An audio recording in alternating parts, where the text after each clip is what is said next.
They didn't even look us in the eye when they cast the vote.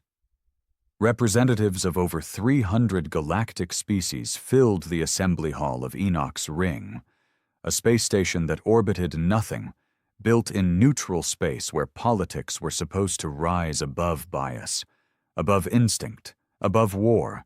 We helped build it. We bled to keep it standing during the Ragnar Wars. We even buried our dead in its foundation. But today, all those favors, sacrifices, and friendships were buried with them. We find the species designated human, a destabilizing element to galactic peace and cooperation, the statement began. Captain Elias Vorn stood in silence, eyes fixed on the speaker podium. His jaw clenched, hands behind his back, body locked in parade rest. The old military habit he never dropped, even after retiring. His uniform was black, stripped of insignia, just like the rest of the human delegation, stripped of rank, stripped of identity, stripped of belonging. The verdict was unanimous, except it wasn't. A few abstained, none voted no. One by one, the holographic seals of species representatives turned crimson. Expel Earth. Ban humanity. Close all diplomatic, technological, and trade ties permanently. They didn't even flinch. Not the four-eyed serpent delegates who stole Earth's sea mining tech and reverse-engineered it. Not the blue-skinned Vari whose homeworld we helped terraform. Not the Crothans who used to toast to human honor after we saved their last queen during the siege of Dranis. No one flinched. Elias didn't speak. Not then. He walked out first. No fanfare, no slamming of fists, no dramatic farewell. Just silence. That silence weighed more than any speech he could have given. Behind him followed Ambassador Kira Thorne, Admiral Mason York, even the youngest envoy, Daniel Ho, who still believed in peace until the last second. They said nothing. The chamber remained quiet as the human delegation left, even as the door hissed shut behind them. Back on the human cruiser Ari's Judgment, docked silently outside Enoch's Ring, Elias finally spoke. "We're done begging." Kira nodded. "They wanted a reason. We just gave them one." York leaned over the console. "Do we pull all assets? Embassies? Listening posts? Trade hubs?" "All of it," Elias said. "Burn every bridge. Let them choke on their own unity."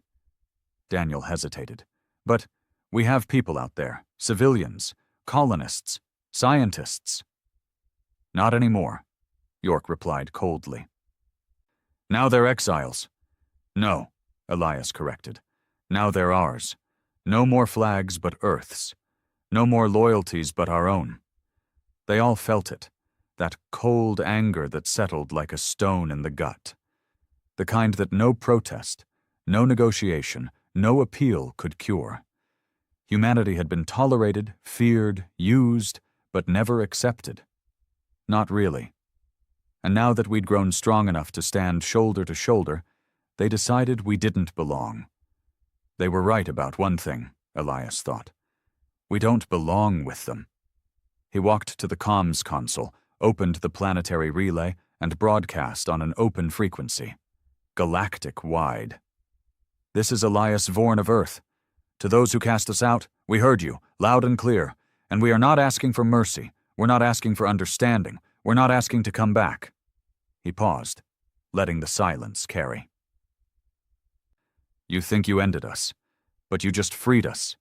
No more compromises. No more waiting in your shadows. You showed us who you are, and now we'll show you what that made us." He cut the signal. "Where do we go?" Daniel asked. Elias turned toward the stars, eyes sharp. "Home," he said. "And after that, we build, bigger than before, smarter, meaner, stronger. They want to see what humanity becomes without their chains?" He turned to York. "Let's give them a show they'll never forget." The silence after Elias Vorn's broadcast didn't last long. Galactic comm channels exploded in a storm of voices, warnings, threats, condemnations, most from cowards hiding behind polished diplomatic language. Some begged us not to overreact, fearing retaliation. Others laughed, actually laughed, believing we were done, finished, isolated. They had no idea what they'd just awakened. Elias stood in the war room aboard the Ares Judgment, facing a rotating holographic sphere. The current layout of Earth's off-world assets, colonies, stations, and Black Ops projects. "Status?" he asked, voice cold and clipped. Admiral York stepped forward, tall, squared shoulders, skin leathered by war. "We've begun the recall protocol. Civilian stations in Zone 4 and 5 are packing up. Outer Rim colonies, Kasari, June 5, and Hadron Reach, are shutting down non-essential operations. ETA for full disengagement. 3 weeks. 3 weeks is too long," Elias snapped. "We have targets on our backs now. Accelerate extraction. Pull military first. If civvies get stranded, they'll adapt." York hesitated, then nodded. "Understood." Kira Thorne, the only diplomat left who hadn't sold her spine, leaned forward. Her face showed no fear, only fury. Enoch's ring has already begun freezing Earth's assets, seized the bank accounts of over 6,000 Earth-based corporations, 43 embassies locked out. They're gutting us economically before we even hit atmosphere.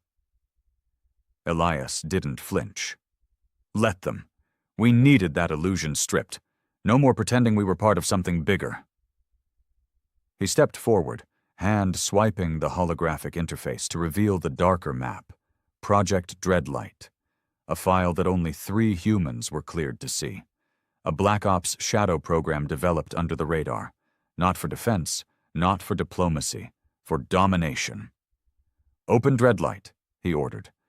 Kira's eyes widened. "It's not ready. That thing's a nuclear sledgehammer in a glass room." "We don't need ready," Elias growled. "We need ruthless." Project Dreadlight had started 15 years ago, when Earth finally admitted the truth. Peace with the galaxy was a lie we bought into because we needed time. Time to grow, time to evolve, time to survive. While we were sharing blueprints and aid packages, they were studying us, cataloging our biology, our tech, our psychology, preparing for the day we'd get too bold, too powerful, too human. And now that day had come. Elias brought up the specs. Black matter engine prototypes capable of folding not just space, but probability. AI-enabled autonomous fleets, run by code no species could predict. Planetary cloaking arrays designed to mask Earth entirely from galactic sensors. And most importantly, weaponized entropy delivery systems. Silent, invisible, fatal to entire ecosystems. Designed to erase, not conquer. York exhaled. "You're seriously deploying this? That's not war. That's the price of betrayal," Elias cut him off. "They wanted us gone? Let's become their nightmare." A long pause followed. Then York gave a single nod. "Orders, sir?" Elias turned to the command interface and spoke 3 words. "Activate Exodus Protocol." Back on Earth, everything changed in hours. The United Earth Federation, a limp political body built to appease alien courts, was dissolved overnight. The Human Defense Accord replaced it, a military-industrial coalition built by veterans, engineers, and survivors. Not politicians, not diplomats. Recruitment centers overflowed, not because of propaganda, but pride. Men like Tyson Granger, a scrapyard mechanic from Old Texas, signed up with oil still under his nails. He didn't believe in politics, but he believed in payback. Women like Commander Reina Vasquez returned from retirement, swapping her quiet Martian vineyard for the cold grip of a warship's controls. Boys like Malik Oren, barely 17, hacked the planetary net just to force his enlistment past age protocols. Humanity didn't collapse, it hardened. Factories that once made peace cruisers began crafting shadow corvettes. Orbital rings glowed red with activity. Asteroid belts were seeded with dormant mines. Deep-sea colonies that had been research outposts converted into weapon depots. Every alliance was erased, every weakness purged. And still, Elias Vorn said nothing to the galaxy. No declarations, no threats, no apologies. Silence was our final message. 6 weeks later, a Vari diplomatic convoy entered Sol system, unannounced, arrogant, ignorant. They hailed Earth, expecting fear, expecting diplomacy, expecting the same humans who once sat at their feet for scraps of recognition. The convoy never reached Mars. A single human stealth ship, Spectre 13, intercepted. No negotiations. No prisoners. By the time the galaxy got word, all that was left of the convoy was a 3-second transmission of static and a rapidly expanding cloud of debris. And that's when the rest of the galaxy realized Earth was gone, not destroyed, not abandoned, not dead, just invisible, cloaked, cut off, silent, watching. That silence? It terrified them, because they didn't know what we were building in the dark. In the hidden orbital base known only as Helix Station, Elias stood before the first prototype of the Dreadlight-class Vanguard. Sleek, black as void. Built not to be seen, but to erase. "It's beautiful," York muttered, eyes scanning its razor-like hull. Elias didn't respond. His eyes weren't on the ship. They were on the men, the ones walking onto it, the ones who volunteered, not conscripts, not pawns, fighters. He saw Marcus Thane, a former mining boss who lost his brother to a Crothan raid when Earth's plea for help was ignored. He saw Yuri Tanaka, ex-Special Ops, missing 2 fingers from a peacekeeping mission gone wrong on Vari Prime. And he saw Riker Cade, no past, no records, just the cold look of someone who wanted revenge, not justice. They didn't salute Elias. They didn't need to. He wasn't just a general anymore. He was the voice of Earth's rage. Kira appeared beside him, holding a datapad. "Intercepted chatter from the Serpent systems," she said. "They're worried we're planning something. Some of their fleets are positioning near the old neutral zones." Elias smiled, but it wasn't kind. "They should be worried." She hesitated. "You're really going to go through with this? No negotiation? No terms?" He looked at her, not as an officer, but as a man whose species had been judged, shamed, and discarded. "They voted us out. Let them see what that vote costs." Weeks turned into months. The galaxy spun on, but a shadow crept into its corners. Trade routes started vanishing. Ships gone silent. Unexplained voids opened where colonies once bloomed, all near Earth's old sectors, all unexplained, all terrifying. Rumors spread. The humans have gone dark. The humans are building something. The humans aren't human anymore. One by one, small species who had once sided with Earth came crawling back, not with apologies, but offers. Weapons, secrets, alliances. They were turned away. Humanity had no use for cowards anymore. And then, one day, Enoch's ring received a signal. A message, short, encoded, and chilling. "You taught us exile. Now learn what it creates. We were your brothers. Now we are your reckoning.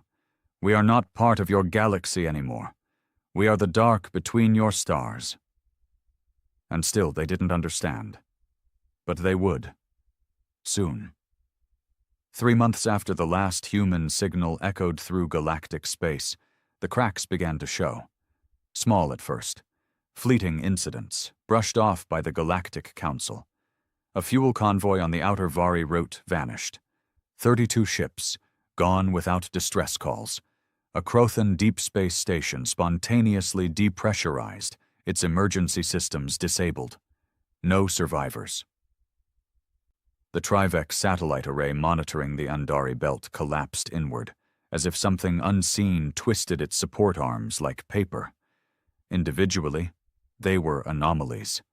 Together, they were a pattern. And someone was watching. High Marshal Drazul of the Krothon Dominion stared at the star map, eyes narrowing. You believe these events are connected? The analyst at his side, a young, trembling Ilari with sweat glistening on his leaf-like skin, nodded. Yes, Marshal. The systems involved. They're all within the old human reach, the edge sector's Earth once charted. No one's been allowed there for years. No ships in, no ships out. Because Earth left, Drazul growled. They were expelled. They're not permitted to operate in these sectors. Respectfully, sir, the Ilari said. I don't think they're asking for permission anymore. The Galactic Council reconvened in emergency session on Enoch's Ring. The Speaker of the Assembly, an aged Vari noble named Salin Voth, stood before a wall of projections showing red zones expanding across the star map. Human activity is confirmed in at least 19 previously neutral systems. We have recovered black box fragments from destroyed vessels. Some show weapon signatures never before seen, quantum destabilizers, gravitational implosion triggers, biological null fields. This is not defense. This is domination, a Harkan diplomat hissed. This is impossible. Earth's resources were severed, their allies dismantled, their economy was gutted. And yet, Voth said, his voice low, they returned to the dark, and in the dark, they thrived. A quiet ripple of unease passed through the chamber. They had all laughed when humanity left without begging. They'd scoffed at the silence, interpreted it as surrender. But now the shadows whispered of something else, something older, something colder. Vengeance. Meanwhile, deep beneath the frozen oceans of Titan's dark side, Elias Vorn stood in the subterranean control chamber of Helix Prime, Earth's true capital now. Not Washington, not Geneva, not New London. Helix was buried in the ice, surrounded by silence, shielded from detection by layers of quantum veils and entropy dampeners. A fortress of thought and revenge. Admiral York entered the chamber, his face lit by the blue glow of 100 data feeds. They're scared, York said simply. We've crossed their line. They're starting to coordinate fleet movements. The Serpenth just deployed half their 3rd Navy near the Driftward corridor. The Vari are calling it a containment effort. Containment? Elias scoffed. They voted us out like a virus. Now they want to quarantine us. How poetic. York approached the central holo display. We've completed Phase 2. Project Dreadlight is fully operational. Erebus Wing deployed last week. 2 systems neutralized in under 4 hours. No survivors. No response time. Elias watched the map with distant eyes. Red dots bloomed like disease across the border worlds. Not indiscriminate destruction. Surgical erasure. We're not done, he said. Then what's next? Elias turned, his face cold and still. Deicide. York blinked. You're not serious. I'm done being underestimated, Mason. They want to fear humanity. Let's earn it. He pointed at the map. At the heart of the Galactic Empire. Enoch's Ring. Silence stretched between them. Elias, that's not a military target. That's a symbol. If we hit it. They made it a symbol when they used it to strip our flag from their walls. Now we burn it. And when it falls, the galaxy will understand. York was silent for a long moment.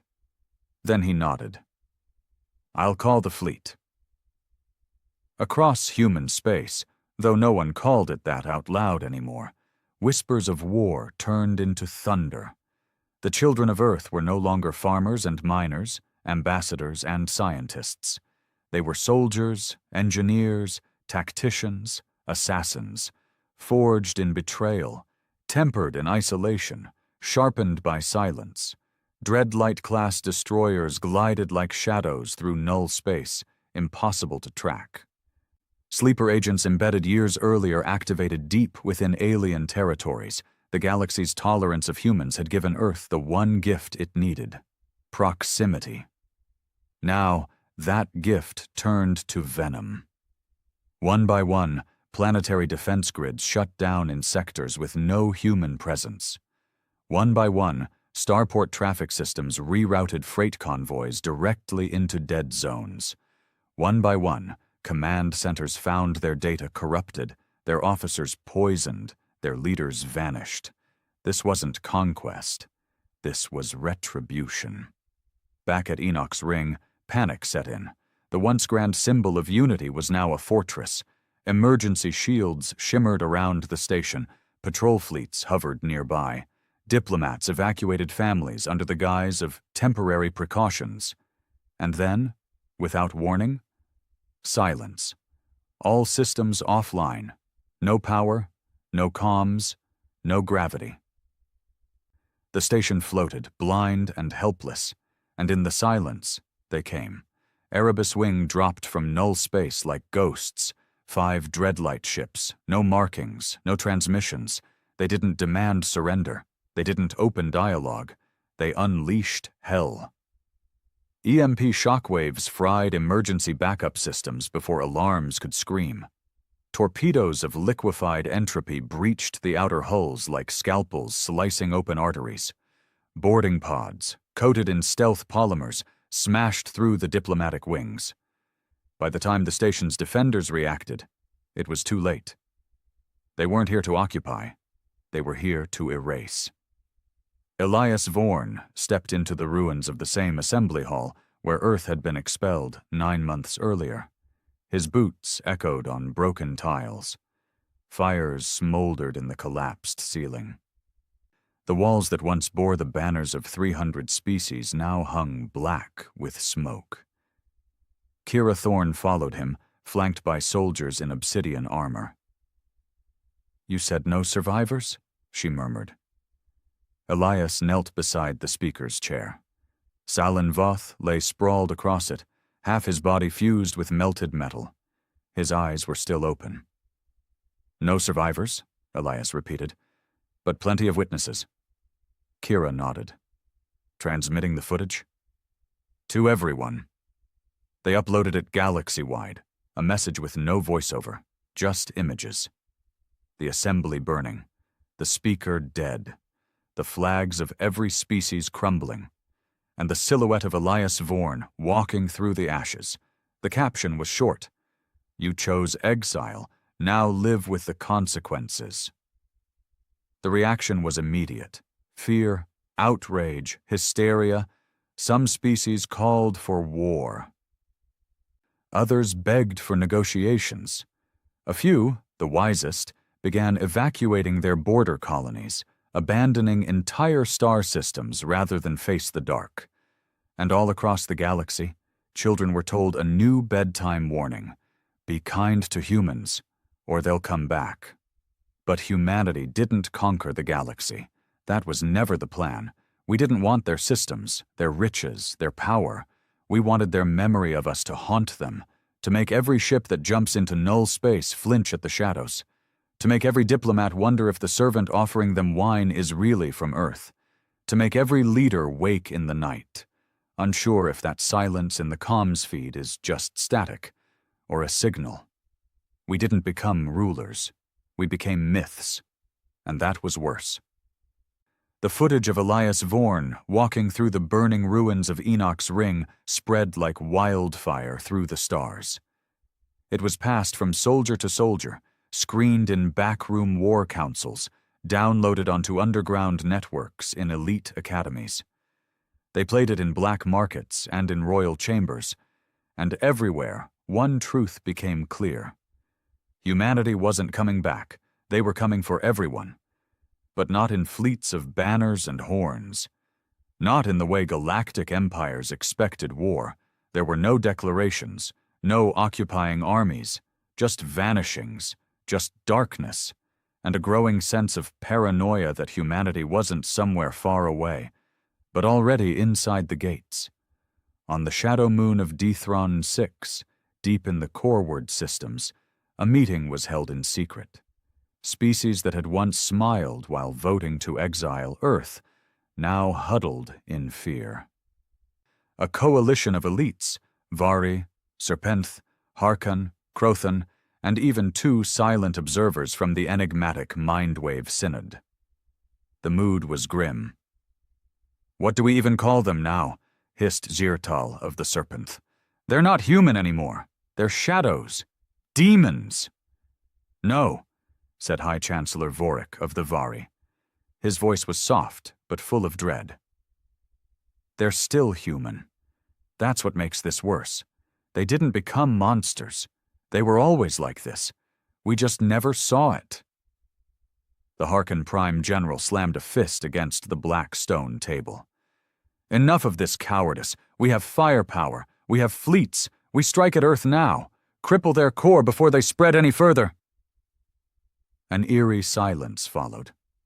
And then the Crothan ambassador, who had remained silent until now, said quietly, "You already missed your chance. The Earth you knew is gone. The Earth that needed trade, validation, and diplomacy died when you cast them out. Whatever replaced it doesn't care if it lives or dies. It only wants to make you pay." No one argued. They simply stared at the star chart showing how much of the galaxy's edge had gone dark. Back in the Sol system, Earth no longer resembled the cradle of humanity. It was something else now. Fortress, hive, forge. Satellites moved in unnatural patterns. Space stations blinked in and out of phase. Mars had become a military production world. Venus was off limits entirely, and the moon had been weaponized to the point of becoming a trigger for something no one outside Earth understood. But inside Helix Prime, Elias Vorn felt nothing. The victory at Enoch's Ring hadn't brought him peace. He'd watched the vote that exiled humanity 1,000 times in his mind. He'd memorized the faces of every delegate who didn't speak up. The ones who didn't vote yes, but didn't vote no either. Silence, he'd learned, was its own betrayal. But now, in the aftermath, silence haunted him again. Not the kind from betrayal, the kind from emptiness. He stood alone in the meditation chamber, a steel-gray room filled with nothing but cold light and faint hums from the reactors below. A voice interrupted his thoughts. "You ever think we went too far?" Elias turned slowly. It was Kira Thorne. Her uniform was dark, clean. Her boots still bore dust from the wreckage of Enoch's Ring. She wasn't afraid of him, never had been, but her eyes had changed. She looked tired. Not from work, but from watching. He said nothing. She walked closer. That station was a symbol, Elias, not a command hub, not a fleet center, a monument to diplomacy. You leveled it. He looked back toward the glowing wall of data streams. "And they used it to erase our voice," he said. "That place was where they damned us." "That's not the point," she said. "You didn't destroy a weapon. You destroyed trust, even the few species that might have stood up for us." "There were no species that stood up for us," Elias cut her off, voice sharper now. "Not a single one put their own skin in the fire. They called us brothers until we stood equal. Then they called us dangerous. You call that trust? I call it camouflage, and I've had enough of both." Silence. Kira folded her arms. "Some of our own are starting to ask questions." He turned, his face now unreadable. "Which ones?" "I won't give you names," she said. "But you should know. Some believe we're becoming what they always feared, that we're proving them right." Elias stared at her, then walked toward the command console, bringing up a video feed. It was grainy, pulled from galactic records. A human cargo ship under alien attack. No reinforcements arrived. No calls answered. A massacre. 27 unarmed humans slaughtered while the Vari trade patrols watched from orbit and did nothing. "This is what they feared," Elias whispered. "Not our power, not our weapons. What they feared was that one day we'd stop asking for help." He turned off the feed. And now we have. Deep within the Dreadlight program, something else was brewing. A unit known only as Sable Division, humanity's blackest of black ops, had gone dark. Even Elias didn't have access to all their files anymore. Led by Riker Cade, a soldier with no past, no records, and no mercy, they operated beyond orders. And now they had begun targeting non-military colonies, agricultural outposts, cultural archives, even nurseries on Crothan moons. No survivors, no messages. York was the first to raise concern. "Riker's gone rogue," he told Elias. "He's not just hitting infrastructure anymore, he's cleansing." Elias was silent for a long time. Then, finally, "Pull him in." York frowned. "What if he refuses?" Elias turned toward the command window where Earth spun slowly beneath them. "Then I'll bury him." Riker Cade did not refuse. He simply vanished. Sable Division's last known coordinates were traced to a derelict mining belt on the edge of the driftward expanse. By the time recon ships arrived, the entire asteroid field had been hollowed out into a massive, unseen complex and abandoned, but not empty. Inside was a message carved into the metal of the inner dome. "The galaxy feared us. You made us devils, so now we wear the horns." It was signed, Cade. And underneath, a symbol, not Earth's, not Dreadlight's, something new, a spiral, drawn in blood, the beginning of a new faction. Now Elias had a problem. He hadn't just created a war machine, he'd created a fire he could no longer fully control. One born of pain, yes, but now fed by pure wrath. It no longer served strategy, it served vengeance, chaos, power, and within his own command, doubts were spreading. Kira, York, even some of the senior engineers had started having second thoughts. Not about the galaxy, about him. And for the first time since Earth was exiled, Elias Vorn felt something he hadn't felt in years. Uncertainty. He stood alone that night in the hangar bay, watching the Dreadlight ships rise from the surface of Mars, their hulls humming with unnatural energy. They were beautiful, deadly, perfect, and they had no soul. He thought of his father, an old mechanic who used to fix shuttles in the slums of Luna's underbay. He remembered his voice, greasy hands, tired smile. "You fight too hard. You stop remembering why." He'd shrugged it off then. But now? Elias Vorn wasn't sure he remembered anything anymore, except the burning. The silence between the stars was no longer peaceful. It was the kind of silence that came after the screaming stopped. Distant colonies had gone dark. Entire systems were erasing themselves from galactic maps just to avoid becoming the next target. Crops were failing, trade routes collapsing. And in hushed circles, across frightened alien courts and military bunkers, a phrase had taken hold. Not official, not confirmed, but whispered in fear. The human purge. It didn't matter if it was true, the fear was real, and the man blamed for it, rightly or wrongly, was Elias Vorn. But Elias wasn't at a war table anymore. He wasn't issuing grand orders or giving sweeping speeches. He was alone. He stood on the edge of the Helix Prime observation deck, staring at Earth's surface through thick armored glass. The blue marble, once a symbol of life, now pulsed with the scars of transformation. Massive shipyards, defensive rings, cloaked orbital platforms. The flickering signatures of deep space weapons no other species even understood. Behind him, the room was dark. No guards, no aides, no applause. Because the silence now wasn't fear from others. It was his own people. They were starting to question him, and he knew it. Kira had gone quiet, not defiant, just cold. She didn't argue anymore. She didn't offer alternatives. She just watched. York still followed orders, but his tone had shifted. The loyalty was still there, but it was wearing thin, like armor that had been hit too many times in the same spot. And Riker Cade? Gone. Off-grid. Untraceable. And not alone. They called themselves the Spiral now.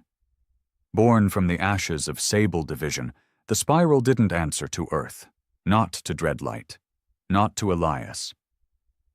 Their symbol, that blood-drawn spiral, was appearing in places no human should be, on the walls of destroyed listening posts, on derelict ships left drifting through black space, even etched into the hulls of vaporized colonies, left behind like a message.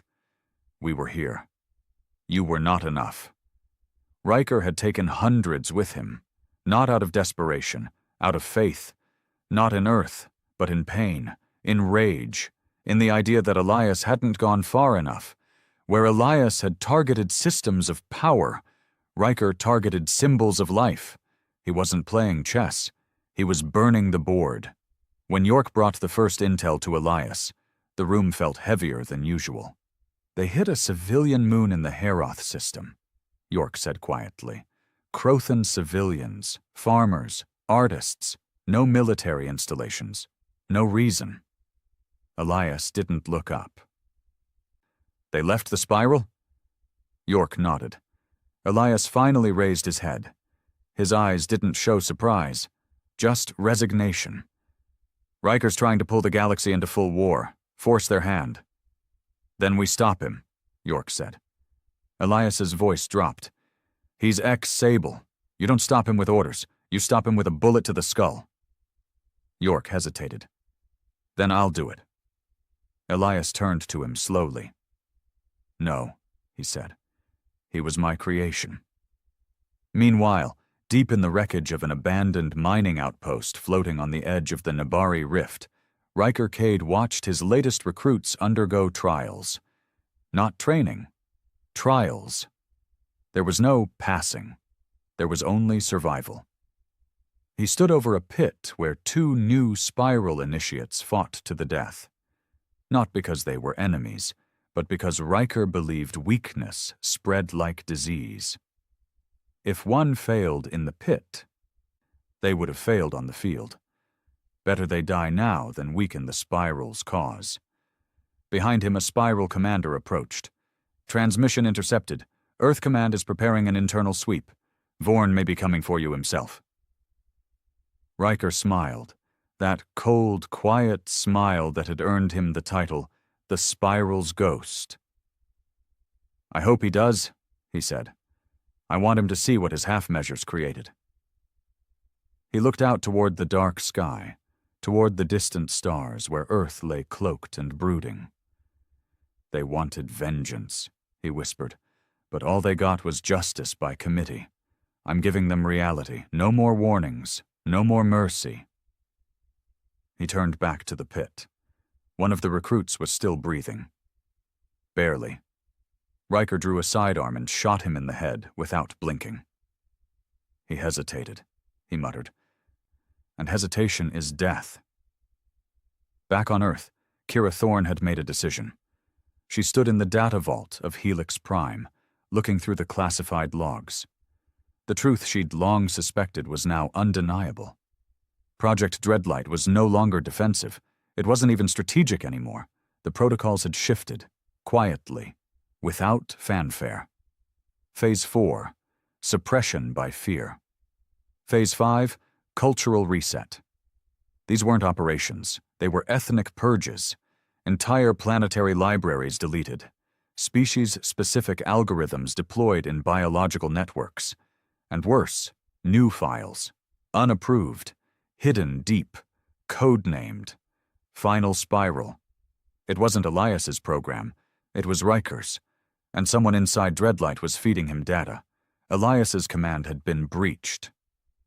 Kira backed away from the terminal, heart racing.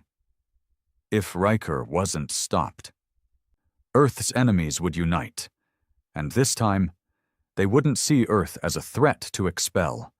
They'd see Earth as a plague to erase. She opened a secure line to Elias. "One way."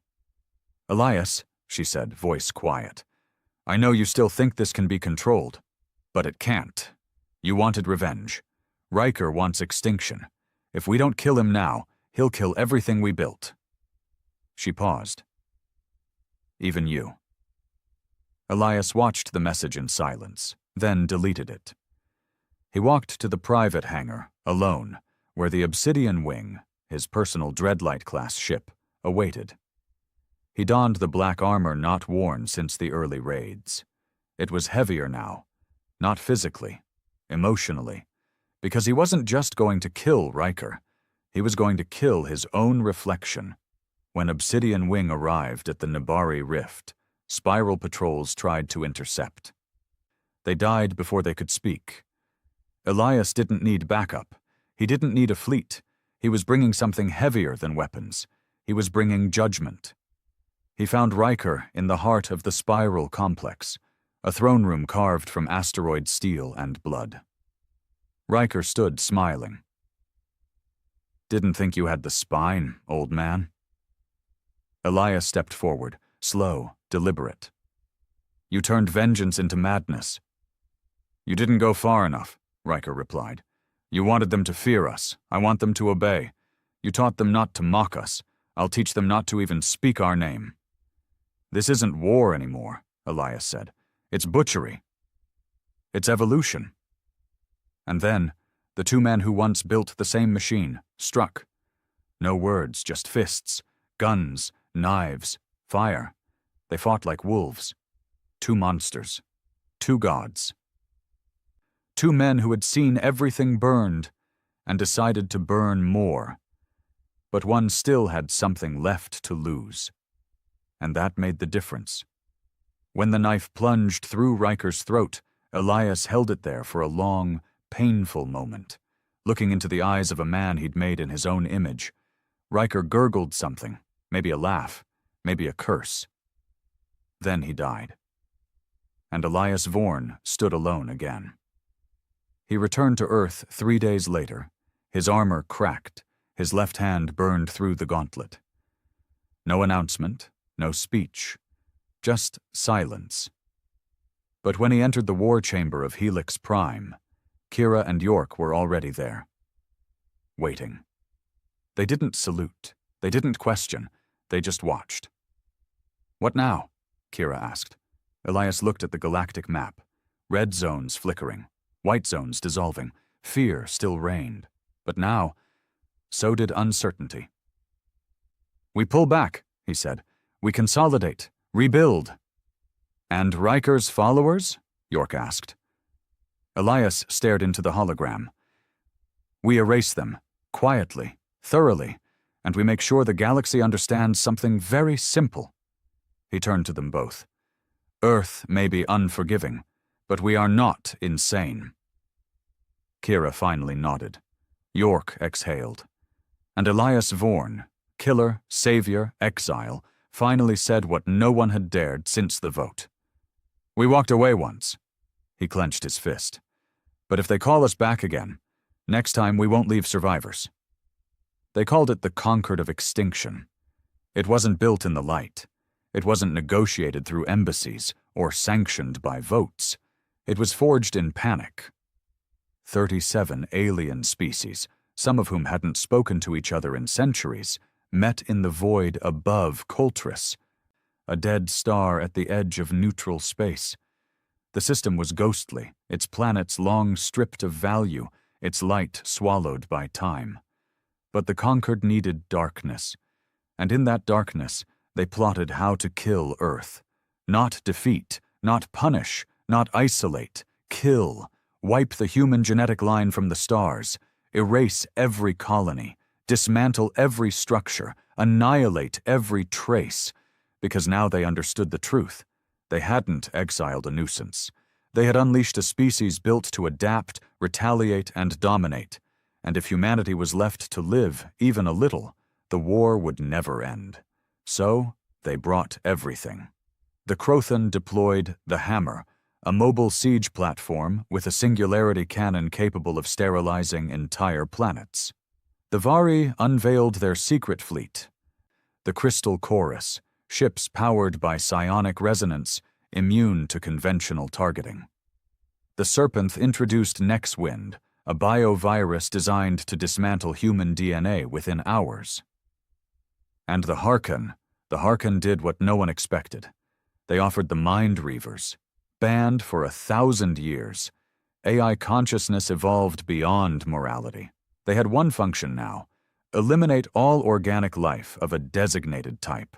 The Conquered didn't hesitate. They programmed the Reavers for Homo sapiens, and they pointed them at Earth. Back on Helix Prime, the war table pulsed with alerts. Kira stood with Admiral York, eyes grim as she watched the data pour in. "This isn't a strike force," York muttered. "It's a crusade." "They're not coming to fight," Kira said. "They're coming to end us." She looked to Elias, standing at the head of the table. He hadn't spoken since the report started. His face was stone. "What's the call?" York asked. Elias finally looked up. His voice was low but steady. "We hold the line." "That's suicide," York replied. "We can't match that force. Not head on." "We won't," Elias said. He brought up a new screen, classified even from most of Dreadlight. Project Lazarus, a backup plan, never meant to be used. Not unless Earth was on the brink. Kira frowned as the files unfolded. "What is this?" "Not what?" Elias said. "Who?" On the screen, genetic data, neural maps, and combat logs scrolled. Clones. Genetically enhanced, memory implanted, emotionally erased, programmed with battlefield experience and no moral ceiling. "This is our last wall," Elias said. "They'll hold until the last human gets off-world." "Off-world to where?" York snapped. "We're surrounded. We're boxed in." Elias turned toward Earth's map. The oceans were pulsing with deep blue energy. The Ark ships were ready. 10 of them, each capable of carrying over 5 million humans into deep, unmapped space. He looked back at his commanders. "We don't need to win this war," he said. "We just need to outlive it." 2 days later, the sky above Earth burned. The Conquered Armada entered Sol from 27 different slipstream points. Their ships blanketed the stars, stretching like a black wave across the void. The Hammer charged first, its singularity cannon humming with gravitational tension. Target: Earth's equator, a clean surgical strike to split the planet's biosphere, but the cannon never fired. Because it exploded. Not from enemy fire, from within. Thousands of nanite clusters, smuggled onto the Hammer months earlier through trade with a human-captured freighter, detonated in perfect synchronization, tearing the weapon apart from the inside out. And with that single flash, the galaxy remembered what it had forgotten. Humans didn't need numbers. They needed opportunity. The battle began, and it wasn't a battle. It was a slaughterhouse in reverse. Elias didn't send fleets. He sent decoys. Ships layered in reflective armor, radiating the signatures of war cruisers but carrying nothing but dead metal. Conquered ships fired blindly, wasting ammunition and revealing positions. He didn't protect Earth's atmosphere. He mined it. When the Crystal Chorus tried to breach from above, the psionic energy activated latent fields embedded in Earth's magnetic poles, converting the ionosphere into a feedback trap. The alien fleet screamed as their minds imploded inside glassy ships. The Nexwind virus was never deployed, because Elias had already captured it, months ago, and genetically altered it to target everything but humans. Now it was back in the Concord's hands, and leaking. Across their own command ships, panic spread, coordination failed, and the Reavers, they never made it to Earth. They were intercepted by the clones, Lazarus units, each one designed to kill Reavers in close-quarters combat, machines against machines, Flesh that thought like metal, metal that bled like flesh. It was brutal, it was primal, and the Reavers, for the first time in recorded history, lost. But Earth was still dying. The atmosphere was cracked. Cities in orbit were crumbling. Mars was lost. The moon had been converted into a gravitational disruptor and then detonated to collapse half the Concorde fleet. It worked, but it took Earth's tide with it. The oceans rose. Volcanoes stirred. Radiation licked the edges of cities. It was the price of survival. The Ark ships launched, each one cloaked, powered by black matter drives Elias had kept hidden from every other faction, even within Earth. No coordinates, no maps, just darkness and hope. 5 million on each. Scientists, soldiers, farmers, programmers, children, the best of what was left. And the rest stayed behind. Not because they had to, because they chose to buy humanity's future with their last breath, to fight the conquered down to the last bullet, the last heartbeat, the last inch of Earth. Elias was one of them. Kira found him on the cliffs of old America, watching the last Ark ship vanish into a dark space rift. She stood beside him, both in combat armor, helmets off. "You could have gone," she said. He didn't look at her. "I never planned to." She waited. "You think they'll survive?" she asked. He nodded. "They'll find a system, build a new world, a better one." She smiled faintly. "Without all this?" He finally turned to her. "No," he said, "because of all this." She nodded, and together they turned to face the incoming shadow. The Conquered's final wave, ships ablaze, screaming vengeance. Elias Vorn didn't flinch. He raised his weapon and smiled. The darkness between galaxies had no name, no maps, no borders, no stars, just silence, pure and infinite. The 10 Ark ships drifted through this abyss. Like seeds cast from a dying tree, their hulls glowed dimly in the black, powered by engines that distorted time and bent space. For 3 years, they moved without stopping. Not because they didn't want to, because there was nowhere to stop. Each Ark ship had its own directive, separate flight paths, unique genetic databanks, different scientific teams. It was Elias Vorn's last command. Scatter us. Divide the seed. If one falls, another may rise. And so they drifted, in silence, with only whispers of Earth left behind. But the silence wasn't peace. Inside the hulls, humanity didn't forget. On Ark ship Horizon Dawn, orbiting a red dwarf star in Sector Theta 9, Captain Arlen Wraith stood at the viewport, staring down at the rocky world below. After 3 years of isolation, they had finally found a planet. Not paradise, not lush, but viable. Breathable atmosphere, frozen water under the surface, volcanic activity to power geothermal colonies. It was raw, harsh, beautiful in the way only survivors could appreciate. He tapped the control console. "Status?" A woman's voice replied through the comms. "Dr. Elena Mavic, lead scientist. No hostile pathogens, radiation levels stable, native life is microbial, no evidence of intelligent species. This one's clean, Captain." He nodded. "Then we land." The bridge was quiet.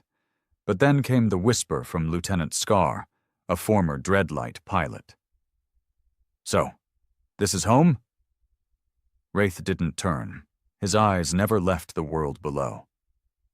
"No," he said. "This is where home begins." Colonization began fast. Modular bases deployed, tunneling rigs activated, atmospheric stabilizers tested. People, engineers, soldiers, teachers, children stepped onto alien soil, blinking at the crimson sun. They named the planet Vale, after a myth from old Earth, one that meant sorrow and rebirth. Fitting. But something had changed. These weren't the humans who once begged for inclusion in a galaxy that spat them out. They were harder now, quieter, focused, no anthems, no flags, just work and watchfulness. Because even if the conquered was gone, even if the war was over, the paranoia had not died. And for good reason. Inside the Citadel core, a towering command structure buried beneath Vale's largest mountain, Dr. Mavic studied the long-range deep space scans. Her hands trembled as she replayed the last transmission from Arkship Harbinger, which had gone dark 2 weeks ago. Faint signals, screams, no clear visuals. Only a final encoded phrase from the ship's AI. They followed. She brought the data to Reith in person. He read it in silence, then set the pad down on the table between them. They followed, he repeated. After all this time. Dr. Mavic swallowed hard. It's not the conquered. They'd be dead, scattered. This is something else. They moved through the black like we did. Quiet. No detectable energy trails. They're built for this. Wraith frowned. Who the hell would follow us out here? Mavic looked at him. Maybe not someone who hated us, she said. Maybe someone who feared what we'd become. The debate began within hours. The Council of Vale, formed reluctantly by the Arkship's ranking officers and civilian leaders, argued for days. Some wanted to relocate immediately. Some wanted to hide. But one voice rose above the rest. Lysa Vorn, Elias Vorn's daughter, a former comms analyst, kept off the radar for years, unassuming until now. She stood before the council and spoke plainly. My father didn't die to scatter us like cowards, she said. He died to give us freedom. And freedom isn't running. It's choosing to stand when you have every reason to flee. Murmurs, resistance, but no one interrupted. We hold Vale, she continued.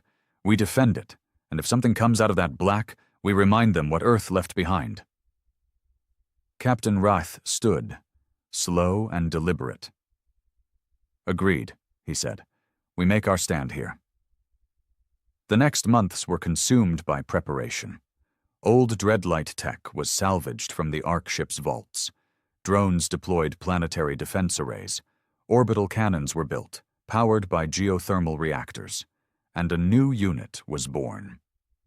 The Black Guard, descendants of Earth's final soldiers, trained in the simulations of human collapse, raised on stories of betrayal, armed not with ceremony but resolve. They didn't wear ranks, they didn't salute. They answered only to one rule. No surrender. Meanwhile, in the upper reaches of Vale's orbit, the silent enemy arrived. No warning, no broadcast, just a shape. Long, black, coiled like a serpent around gravity. A ship, but alive. Breathing, constructed from organic metal. No species ever logged it, no record matched. It drifted above the planet for hours, watching. Then it spoke. A single frequency. Not a language, not words, just a pulse. One every human instinctively understood. Threat. Captain Wraith watched it through the forward viewport. No movement, Scar reported. It's not launching anything. It doesn't need to, Wraith said. It's waiting. For what? Wraith stared. For us. They called it the Echo. Not because it made sound, but because it mirrored what we were. A remnant? A response? A warning? Dr. Mavic believed it was some kind of sentient surveillance entity, a product of a civilization that watched from beyond the known stars. Maybe they feared humanity's fall, or maybe they feared what humanity could become after the fall. Either way. The Echo wasn't here to negotiate, it was a test, and Vale was the exam. The first wave came 2 days later.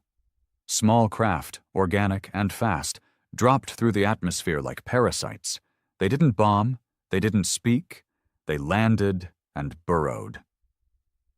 Target, the geothermal veins powering the Vale colonies. Their goal wasn't to kill humans directly. It was to make the planet kill them. Clever, cruel, human. But Earth had taught its children well. The Black Guard launched counter-surface units within the hour. Mechs designed for subterranean warfare. Combat engineers with acid-resistant plating. Hackers trained to communicate not with code, but with raw magnetic impulse. They went into the ground, and for every alien drone that chewed through stone, a human blade carved through flesh metal. The war was not beautiful. It was quiet and bloody and close. When the last of the parasite ships was pulled from Vale's crust, the planet shook from the detonations below. 58 lives lost, 4 children buried, 1 mountain cracked down the middle, and the echo still watched. Lysa Vorn stood before the burning skies of Vale and made a choice. "We don't wait for the next test," she said. "We take the fight upward." Captain Wraith frowned. "We don't have the reach." "Then we build the reach," she replied. "Or we die waiting." And so began the construction of the Judgment Tower, a vertical shipyard piercing Vale's stratosphere. It would take months. But when finished, it would house the first true human fleet since Earth burned. Not a fleet of survival, but of reminder, to whatever gods, monsters, or watchers dared question if humanity still had fire. As she stood with Wraith on the scaffolding of the tower's first platform, Lysa looked out over the horizon. Crimson winds blew across iron-rich plains. Drones hummed. Children played in sealed domes. Soldiers trained in silence. "They wanted us dead," she said. "They still do," Wraith replied. "But they forgot something," she said. "What's that?" She turned, eyes burning. "We remember everything." The sky above Vale was black, not from night, but from the shadow of Judgment Tower. 50 kilometers tall, laced with obsidian steel and light pulse conduits, it pierced the upper atmosphere like a spear aimed at the stars. Ships clung to its sides like wasps to a hive. Sleek, angular, built with dread-light tech, and armed with new weapons forged in exile. Inside its command chamber, Lysa Vorn stood at the helm of humanity's rebirth. "We're ready," said Captain Arlen Wraith. "Fleet Command confirms all systems green. Weapons locked, engines primed, shields calibrated. We can launch in 6 hours." Lysa said nothing. Instead, she looked out the wide, curved window toward the stars. But her mind was far away. A message had arrived that morning, encrypted. Old, buried deep in the Ark ship's black data cache. A voice file, Elias Vorn, her father, dead on Earth, burned in fire and blood, his last stand immortalized in silence. She had watched it 3 times, and still she wasn't ready. She tapped the console now, and the voice filled the air. "Lysa, if you're hearing this, then I didn't make it. Good. That means you did. You survived. You carried our name into the void. You lived. And that matters more than anything I ever did. But listen carefully, because this is where your path splits. If the galaxy ever follows you into the dark, if they chase you across the stars, it means they still fear us. You'll have 2 choices. Burn them back, or become something they never expected. Not monsters, not saviors. Something new. We lost Earth because we forgot who we were. We tried to belong. We tried to fit. But we were born to stand alone. And when we do, no one can break us. Whatever you decide, make them remember."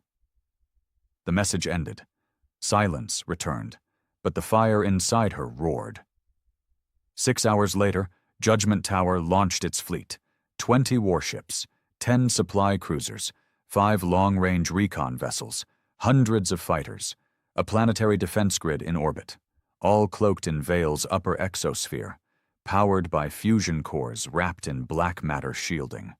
They didn't rise with fanfare, no anthems, no cheering crowds, just focus. This was a mission, to find what followed the Ark ships, to understand what the Echo truly was, to strike first, if necessary. Lisa rowed aboard the flagship, the Defiant, named not for pride, not for politics, but because that's all humanity had ever been. Within a week, the scouts found it again, far beyond Vale's orbit, drifting on the edge of a failed star, the Echo ship, unmoving, still, but alive. Lisa stood on the Defiant's bridge, watching it on the view screen. "It's waiting," said Dr. Mavic. "Every probe we've sent goes silent within seconds. No debris, no signal." "It's absorbing them," Wraith said. "Learning." "Or feeding," Scar muttered. Lisa narrowed her eyes. "No more games." The fleet moved into formation, weapons primed, shields raised, fighters fanned out in circular assault patterns. The Defiant approached the Echo with deliberate precision. When they were 1,000 kilometers out, Lisa opened the comms channel. She didn't speak in language. She sent a pulse, a mirror of the one the Echo had used months before. Then she waited. 5 seconds. 10. 30. And then the Echo moved, slowly, gracefully. Uncoiling like a living serpent made of light and liquid metal. Panels shifted, antennae unfolded. A low frequency hummed through every hull. Scar nearly collapsed at his post, grabbing his head. "Voices! I can hear—" "Block it!" Wraith shouted. "Activate neural dampeners!" They pulsed the fleet's inner field. The humming stopped. Then, without warning, the Echo spoke. Not in words, in images, on every screen, every HUD, across every neural interface, it showed them Earth. Not the Earth that died, not the fire, not the blood, but Earth before the war, before the exile, humans helping Vari children in hospitals, human engineers rebuilding Crothan cities, human ships bringing supplies to Serpent refugee fleets, humanity as part of the galaxy, and then, flash, change, the assembly hall, the vote, the expulsion, the silence. Another flash, the burning of Enoch's ring, the spiral, Riker Cade, and finally, Vale, the Black Guard, Judgment Tower, the fleet, and a final image, the spiral in blood. The message was clear. "You were beautiful. You were betrayed. You chose fury. But now you are more." Dr. Mavic whispered, her voice trembling. "It's not a weapon. It's a monitor, a watcher." Lisa stared at the screen. "Not of us. Of what will become." The Echo made no hostile move. It drifted back, coiled once more, and then dissolved into stardust. No trace, no explosion. It had seen enough. Back on Vale, the message rippled. The war was truly over. No enemies on the border, no ships in pursuit, no alien councils waiting to vote Earth away again. Just freedom. And with it came the question humanity hadn't asked in years. What now? Captain Wraith wanted to expand, send the fleet to chart new systems, rebuild a web of outposts, assert dominance, so nothing like the conquered would ever rise again. Dr. Mavic wanted to preserve, protect Vale, archive what remained of Earth, build a peaceful future. Not in fear, but in quiet strength. The Black Guard? They wanted to fight. They didn't trust the silence. They didn't trust the peace. They'd been born in trauma, and trauma didn't fade easy. But Lisa? She called for something else. A choice. She summoned all surviving council members to the Hall of Stone, a place carved into Vale's oldest mountain. No weapons, no recordings, no commanders, just humans sitting together as equals. And she said, "They watched us burn. Then they watched us survive. Now they're watching what we do next. We are no longer part of their galaxy, but we are still in the universe." We can be their nightmare, or we can be their reminder, not of what they destroyed, but of what we refused to let die. Let the stars remember this. Humanity walks alone now, but not in hate, in honor. We will build, we will protect, we will defend what is ours, and we will never kneel again. And that became the law of Vale. No expansion, no conquest, no return, just strength through independence. Years passed. The children of Earth grew up with no memory of the homeworld. Their stories were forged from fire, exile, sacrifice. They built cities into the cliffs, farms on the ash plains, solar towers into the skies. Judgment Tower became a beacon, not of war, but of warning. Ships still patrolled the dark. Black Guard veterans trained every child to fight, but none had to use it. Because the stars stayed quiet, not from fear, from respect, humanity had survived betrayal, destruction, isolation, and emerged whole, not as tyrants, not as victims, but as a people reborn. And somewhere, in the ruins of a galaxy that once turned its back, stories began to spread. Of a world beyond the black, where humans lived alone, stronger than ever, unforgiving, unyielding, unbroken. They called them the Forgotten Flame, because no matter how far they were cast out, they never went out.